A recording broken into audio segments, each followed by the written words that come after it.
બહુ ફિલોસોફીની વાત નહીં કરું, તમને સમજાય એવી કથા કરી,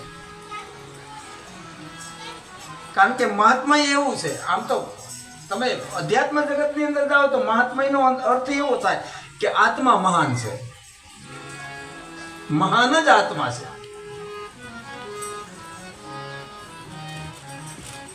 પણ જે છોકરો નિશાળા ભણવા જતો હોય અને સાહેબ એનો શીખવાડવા આવે એટલે ગણિતનો પીરિયડ લે એનો પહેલો, પણ એ સીધે સીધો સાહેબ દાખલો ન ગણાવી દે, એને રીત શીખવાડે પહેલા અને રીત શીખવાડ્યા પછી એ ગણિતનો દાખલો ગણે. એમાં કથામાં આવીએ તો કથામાં પેલી રીત સમજવાની છે. આની અંદર કથા ગંગાની અંદર સ્નાન કરવાનું છે. જ્યારે કથા ગંગાની અંદર સ્નાન કરી અને શુદ્ધ થયા પછી આપણને કથા સાંભળવાનો અધિકાર પ્રાપ્ત થાય. તો અધિકાર કઈ રીતે મળે? આમાં પેલા પ્રથમ તુલસી કૃત રામાયણની અંદર પ્રથમ કથા તુલસીદાસની આવે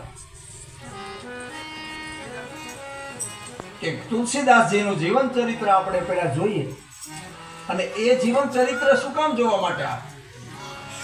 આપણા ભારત દેશની અંદર પૂજા કોની થાય? માણસની થાય, વ્યક્તિની થાય. આપણા ભારત દેશની અંદર, એમાંય આપણા ગુજરાતમાં, અને ગુજરાત મૂકી અને ગુજરાતની અંદર મૂકીને પછી એમાંય આપણું સૌરાષ્ટ્ર,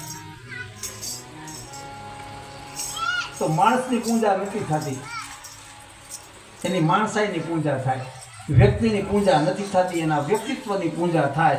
એ વ્યક્તિના ચારિત્રની પૂજા થાય, કે જેનું ચારિત્ર શુદ્ધ છે એની પૂજા થાય. આ વ્યાસપીઠ ઉપર કથાકાર, બીજા કથાકાર મહાન છે નહીં, એ વક્તા મહાન નથી, એનું વક્તવ્ય મહાન છે. કોઈ દેહ, કોઈ શરીરના સંબંધ નથી હોતા, બે આત્માના મિલન હોય છે. અને જે પતિ જે એની પત્નીને આધીન થઈ જાય તો શું સમજવાનું? એ પ્રેમને આધીન છે, એની પત્નીને પ્રેમ કરે છે એટલે આધીન છે. અને જે પત્ની એના પુરુષને આધીન થઈ જાય તો શું સમજવાનું? એ એને પ્રેમ કરે છે.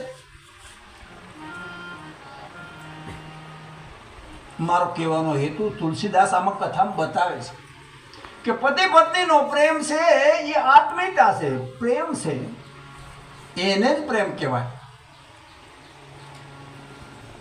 કારણ કે આત્મીયતા હોય તો જ દિવ્ય દાંપત્ય જીવન